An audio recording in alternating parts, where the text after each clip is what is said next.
Another colonel. Well, at least this one was a Soviet. This is the story of Colonel Antonin Dovchenko.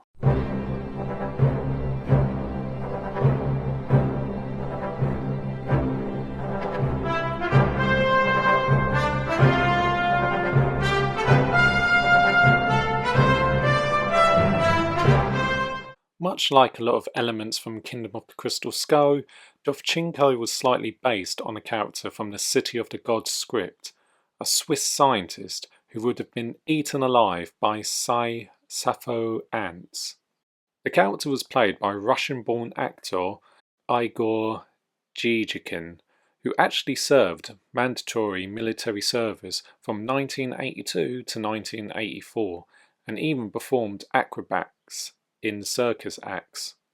With this experience under his belt, he served as a replacement for English actor Pat Roach, who appeared many times in the previous films, usually having a fist fight with Jones. For Dovchenko's death, Gigikin had to fall on the ground and pretend to scream, as ants were added in CGI going into his mouth. A hardened war veteran, Dovchenko was loyal to the Soviet Union, leading the KGB in many battles. Teaming up with Irina Spalko, Dovchenko had a huge admiration for her. However, he didn't share her interest in historical artifacts. Nevertheless, he still led her group to look for the crystal skull of Akator, mostly because he knew Russia would win the Cold War with it. After being informed by the Soviet spy George McCull about Indiana Jones, Dovchenko had his men kidnapped him and took him to Hangar 51. As I have mentioned the whole situation before, I won't go over it again.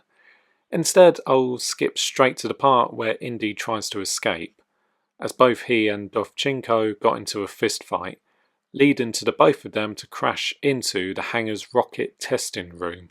Trying to kill Jones with a chain, Dovchenko accidentally activates a rocket sled, with the two still on it, causing them to be shot out across the desert in a fast pace. Unable to handle the speed, Dovchenko faints from the ride and Indy manages to escape. While some of Dovchenko's men finding their commander, he gives them an order to find and kill Jones.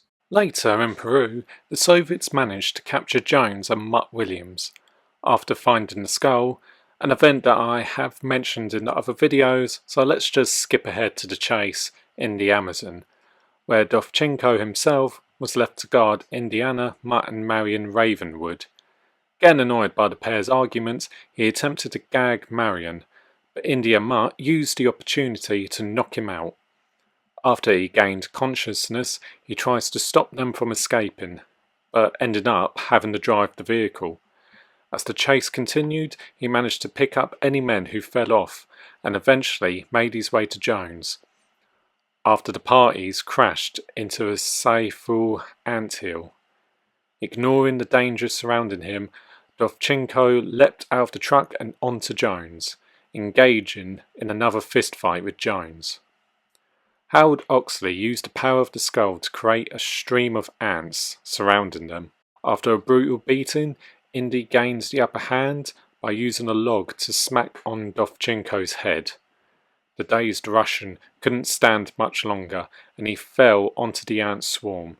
Screaming in terror, the ants filled his mouth and carried him, head first, into their nest, where they devoured him alive. In LEGO Indiana Jones 2, Dovchenko is, unsurprisingly, a boss character, with his boss battle taking place in the Amazon jungle. Unlike the film, where it was a typical fistfight, Dovchenko uses the ants to attack Jones, but he suffers the same fate as his film counterpart. Now that Kingdom of the Crystal Skull was sorted out, we can now move on to Dial of Destiny. So that means we're going back to the Nazis. Well, neo-Nazis. Starting with Eugen Voller.